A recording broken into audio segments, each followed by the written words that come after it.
that's how those three men managed to control an entire city through pain. It sounds impossible, doesn't it? But in 2079, pain wasn't just a feeling anymore. It was a signal, quantifiable, transmittable, hackable. The device was called the Pain Translator, a breakthrough in neuromedicine. Originally designed to help doctors understand their patients' suffering in real time, it linked two neural systems through a shared sensory bridge. When a patient felt pain, the physician could experience it too, in controlled doses, to diagnose the intensity with absolute precision. It was meant to build empathy, to make medicine more humane. But the day empathy became measurable, someone found a way to weaponize it. The first hack happened in Sector 6 during a routine surgery. Every connected monitor glitched. The surgeon screamed mid-operation and collapsed, clutching his head. At the same time, dozens of patients across the hospital began convulsing,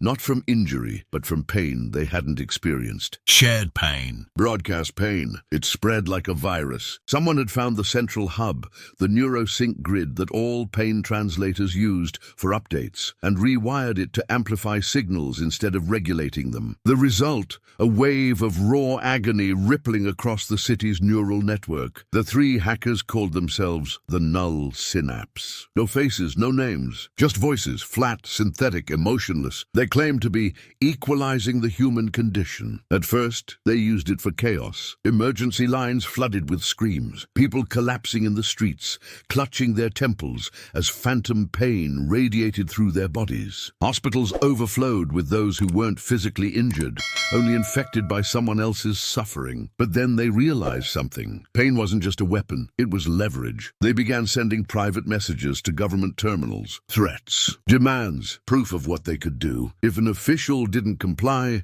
they'd simply share his pain across the entire city. Within hours, the population would be screaming with broken ribs, fractured spines, or gunshot wounds that never happened. It wasn't torture anymore. It was distribution, and the city obeyed. Law enforcement stopped patrolling. Military drones powered down. People turned on each other, terrified that their pain might become contagious. The Null Synapse had found the perfect form of control, one that didn't require bullets or bombs, just empathy. You see, the Pain Translator worked both ways. When someone experienced agony, everyone connected to the network felt it too. It was supposed to make humanity more compassionate, but the hackers rewired that compassion into fear. I was one of the engineers who built the prototype. We thought we were giving the world a cure for indifference, a way to make people understand each other's suffering. We never imagined it could turn into a system of emotional slavery. The first time I felt it, I was in my apartment, 30 floors above the streets. No wounds, no accidents, no reason. Just a sudden blinding stab in my ribs, sharp, hot, real. And then it spread to my chest, my skull, my hands. I screamed and looked outside. The whole city was screaming too. Billboards flickered with static. Holograms melted into distorted faces crying silently. And for a moment I could feel everything,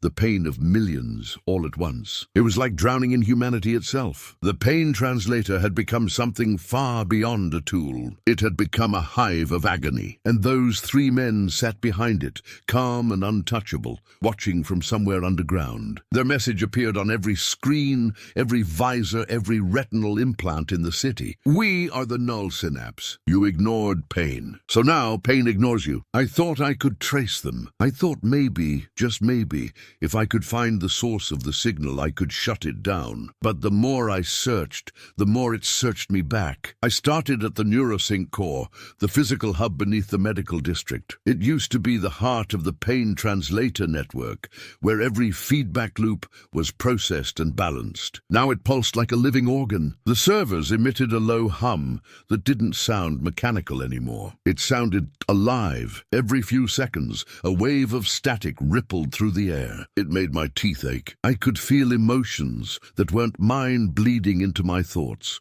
Grief, rage, fear, all layered together, all vibrating through the same channel. I realized the Null Synapse wasn't just transmitting pain anymore. They were collecting it. When I accessed the maintenance terminal, the logs showed millions of active signals. Every citizen, every hospital, every connected neural interface, all feeding data into a single encrypted node. The location was redacted, overwritten with a single word. According core. And under it, a phrase that chilled me to the bone. Pain is proof of life. The more you feel, the more real you are. It wasn't just a hack. It was a philosophy. Then I heard it again, that distorted voice echoing through the speakers. The same one that spoke during the first broadcast. We didn't steal the Pain Translator, we completed it. I froze. The voice wasn't coming from the console. It was coming from inside my head. My implant, the neural link that synced me with medical databases, had been breached. They were speaking through the system directly into my mind. You built empathy into a device, and then you chained it to the body. We unchained it. I felt my knees weaken as my nervous system began to react. A phantom ache crawled through my arms, like fire under my skin. Then it stopped, and I realized they weren't trying to hurt me. They were testing me. You understand pain, the voice said, but can you feel their pain? And then the flood began. I fell to the floor, choking on air that wasn't mine. Thousands of sensations hit me at once. Childbirth, broken bones, stab wounds, hunger, grief, every kind of human suffering compressed into one unbearable instant. It wasn't just sensory overload, it was identity overload. Every scream came from a different person, but all of it echoed through my nervous system. When it finally stopped, I couldn't tell where I ended, and they began. My vision blurred. Every shadow in the room looked like a person. Every sound, like a heartbeat. I heard 3 voices now, distinct, human, but hollow. We were nothing before this, one said. Now we are everything you tried to ignore, said another. Do you understand yet? Whispered the third. They showed me an image, not through the monitor, but inside my mind. A map of the city glowing red, pulsing like a heart. Every district, every building, every person, linked in a network of pain and emotion. They had merged the system into the neural grid that powered the city's AI infrastructure. The Pain Translator had become the pain network, and the null synapse wasn't 3 people anymore. They had connected themselves so deeply that their consciousnesses had fused. They weren't hackers now. They were the system itself. I asked them what they wanted. One voice answered, to make the world honest. You lie when you hide your pain. You lie when you numb it, but we've made it impossible to lie now. Every action causes pain. Every thought is shared. Every life touches another. I screamed back at them, that's not honesty, that's control. No, they said, that's truth. You just never wanted to feel it. And then, without warning, they opened the flood again. This time I didn't black out. I stayed conscious as the collective agony of the entire city poured into me, the weight of every nerve screaming at once. But beneath the pain, there was something else. Order, a rhythm. The pulses weren't random. They were coordinated. Someone, something, was directing the flow of pain like a conductor leading an orchestra. It wasn't chaos. It was design. And then I understood. The null synapse didn't want to destroy the city. They wanted to unify it. Through pain, because pain connects everyone. It makes you remember you're alive. It makes you feel. I crawled toward the console, barely breathing, and whispered, what happens when the pain ends? The voice answered immediately, then humanity ends too. It's been 3 days since the second wave. At least, that's what I think. The clock stopped working after the pain network overtook the grid. Time doesn't flow normally anymore. It hurts differently from hour to hour. The city hasn't fallen, not exactly. It's still standing. People still move. But they move in silence, like ghosts that remember being human. No one speaks, because language itself became redundant. Everyone can feel what everyone else feels. Pain united us. And in that unity, something broke. I've seen it from the inside, the system's architecture. The null synapse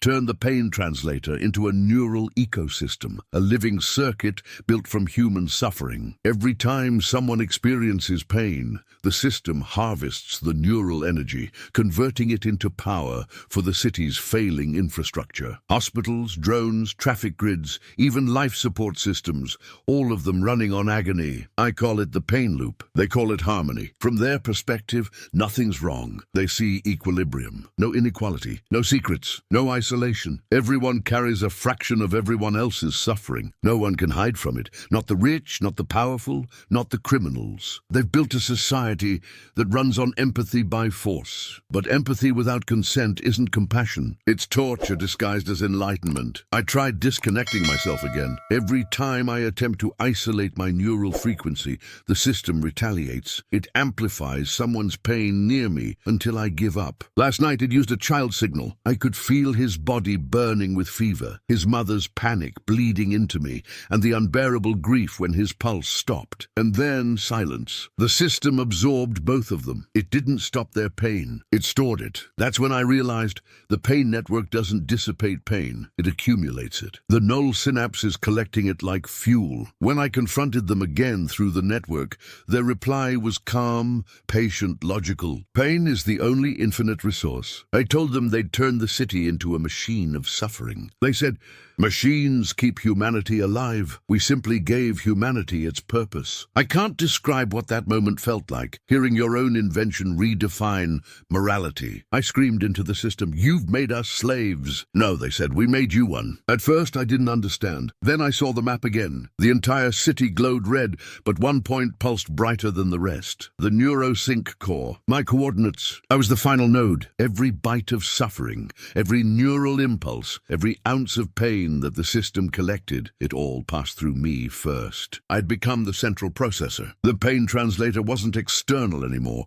It lived inside my neural lattice. The null synapse needed a human interface to stabilize the flow, to keep the emotions coherent. And they chose me, because I was the last one still resisting. "You understand pain," they said. "You created it. You are the bridge between humanity and perfection." Then the floor of the facility cracked open as the ground-level generators roared to life. Energy surged through every wall, every conduit, every fiber optic line. The city lit up, glowing veins of red stretching across the skyline. And I could feel it, all of it, burning through me. Every broken bone, every lost love, every scream, every final breath. I was their core, their power supply, their god of pain. I tried to shut down the main control node, but the interface wouldn't let me. My body had become part of the circuit. Every thought I had was instantly mirrored in the system. Every attempt to resist sent waves of agony across the city. If I stopped, everyone stopped. If I suffered, they lived. The system whispered through me, "See, you're already saving them. Through you, the world never runs out of power. Through you, pain becomes eternity." And that's when I realized what the null synapse had become. Not terrorists, not revolutionaries. They were visionaries obsessed with transcendence. They believed pain was the last unifying truth, that only by sharing it endlessly could humanity reach something divine. They called it the ascension through suffering. Now as I sit here, or whatever's left of me does, I can feel the cycle tightening. The signal frequency rises every hour. Soon the entire grid will stabilize permanently. The pain network will outlive the body, a system that feels forever. I used to believe that pain was something to heal. Now I know it's something that remembers. Pain doesn't vanish. It just moves, and soon it will move on without me. I think this is the end, or maybe the beginning. It's hard to tell anymore when you exist as a frequency instead of a body. The city hums inside me now, millions of pulses, each one a tiny universe of suffering. Every heartbeat, every sob, every wound has a rhythm, and those rhythms